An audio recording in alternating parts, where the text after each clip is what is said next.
كنوتي أكنتي دقيسي سلا كانت على دقيسا يا قبي أما ساكنتي عروس الرجل قباني وبيتو Congratulations ibsaan followeri miliyoona tokko galee jira. Sababa sanii fi maakiin shaanii sarpiraayizii ajaa'ibaat ibsaa goote jechuudha. Dhugaa dubbachuu fi baga gammadde dhugaa waaqayyo baga gammadde maaliif ilma Oromooti. Ilmi Oromoo gammachuu akkanaa yoo qabaatu immoo ijoollee Oromoo miliyoona seenu jechuun hedduu tokko nu gammachiise. Baga gammadde atillee akka miliyoona yeroo dhiyootti seentu immoo abdii qabna siin jennaa maakishaay. Baga gammadde akkasuma maakishaa sarpiraayizii ajaa'ibaa goote jechuudha. Ibsishaa keekaa bittee hababaa bittee maashaallah heloo baay'ee tokko das nama jedha. Baga gammaddee sinii gammanneerra nullee jechuudha. Dhugaa dubbachuuf ijoollee jaalalaa ijoollee fiqirii hedduu takka das nama jedha. Hedduu takka namatti tola jechuudha. Akkuma argaa jirtanii viidiyoo isaanii amma dhiyoo kana gallakkisan irratti jechuudha. Sarpiraayizii ajaa'ibaa kana goote maakiin jechuudha. Kalaas akkuma argaa jirtanii akkuma suuraa irratti argaa jirtanii sarpiraayizii ajaa'ibaa gootee ababaa fiddee fi waan adda addaa gootee fi turte maakishaan jechuudha. Maashaallah. Dhugaa mee maakishuma dhugaa maakishuma dhugaa rabbi jechuudha. Inna akkuma argaa jirtan akkas ka haadha warraa bareedduu jechuun haadha warraa abbaa manaa sarpiraayizii gootu waa hedduu takka namatti tola dhugaa hedduu takka namatti tola jechuudha.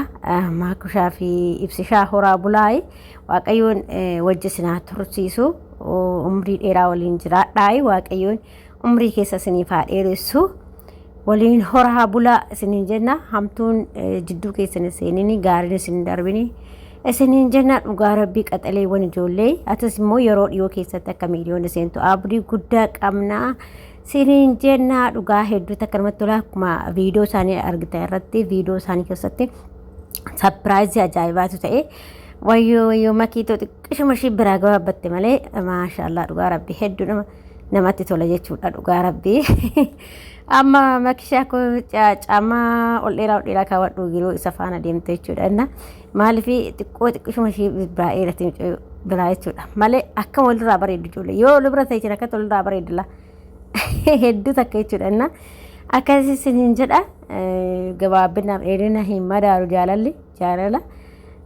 Akkasii isiniin jedha kan maakishaa keenya baga gammaddee atillee baga gammaddee sarpiraayizii ajaa'ibaa gochuun kee immoo hedduu namatti tola. Sarpiraayiziin immoo xiqqoo hin qabdu waanuma godhassa yoo godhan xinnoo hin qabdu jechuudha. Akkuma ishiin jetteeyyuu sarpiraayiziin xinnoo hin qabdu jechuudha.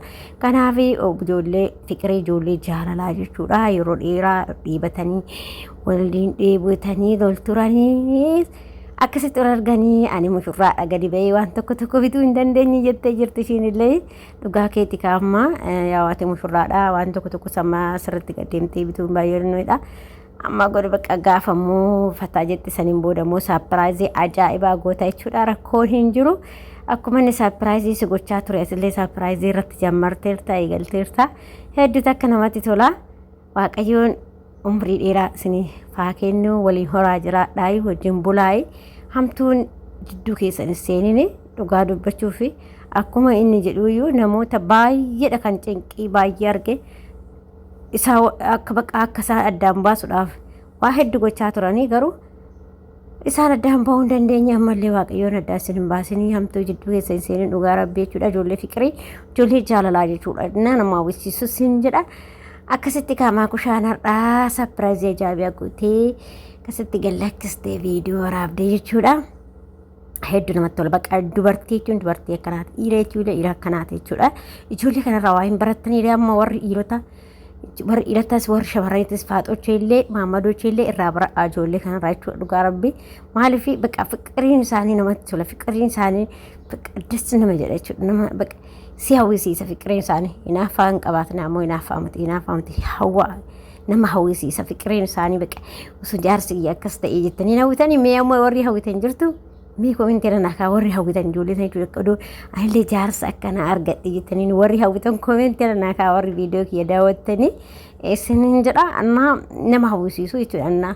Nan hawwaa ani hawwee jira jechuudha. Bakka jaarsa akkasitti fataa nama godhu jaarsa akkasitti sarpiraayizii ajaa'ibaa fa'a biyyarra biyya ormaa keessa taa'ee sapiraayizii ajaa'ibaa nama godhuu dhugaa rabbi hin jiraare teenya takka bee dhiirri takka jechuudha kan shamaraa irraa barbaadde malee shamarraa qarshii nyaachuu barbaadu malee sapiraayizii ajaa'ibaan godhan jedhe hin beekan kaabar jaalala kunoo namni dhiirri jaalala beektu immoo beektanii dhugaa kan akka ibsaa kun jechuudha dhiirri jaalala beeku agartanii biyya ormaa keessa taa'ee sapiraayizii ajaa'ibaa kana warqii kana maalii kana gadi guureef jechuudha agartanii viidiyoo isaanii yeroo darbee irratti jechuudha sapiraayizii ajaa'ibaa fa'aa godhaa ture ababaa fa'aa kennaafii ture waa hedduu ishee dingochaafii ture jechuudha bakka jaalala kan mul'isu akka isaanii kanatti jechuudha isaan irraa waa baradhaa qarshii numaa muti jaalalatu dursa jechuudha bakka akka seenaa wayii hojjedha amma ijoolleen seenaa ajaa'ibaa hojjetan dhugaa rabbi seenaa ajaa'ibaa akkasuma immoo waan baay'ee irraa baranna ijoollee tanarraa jechuudha dhugaa dubbachuu fi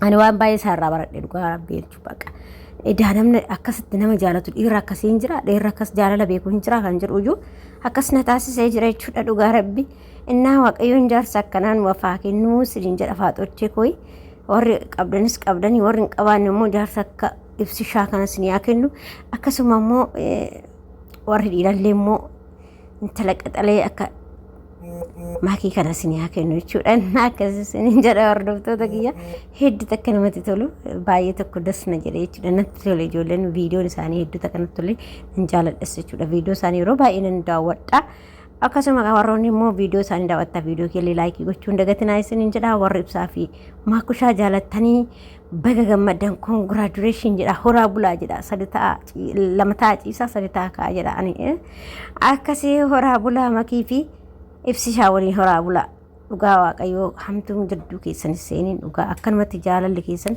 hanga dhumaa isiniif haa ta'u isiniin jenna waaqayyoo hanga dhumaa isiniif haa taasisu jaalala keessan dhugaa akkasumatti nama wal jaalatee waliin bultii ammas bultii bareedduu waliin jaarrattanii akka amma jaarrachaa jirtan kanatti waaqayyo isin ilmaa horattanii waliin isin haa taasisu isiniin jedhaa horaa bulaa dhiibanaa waaqayyoo waliin haa ta'u isiniin jedhaa warroon immoo ijoollee kana jaalattan laayikii nu gochuun dagatinaa akkasii isiniin jenna kaamaa kushaanii maashaallah dhugaa hedduu takka namatti tola horaa bulaa aga viidiyoo biraa walitti nagaan naa ta'a.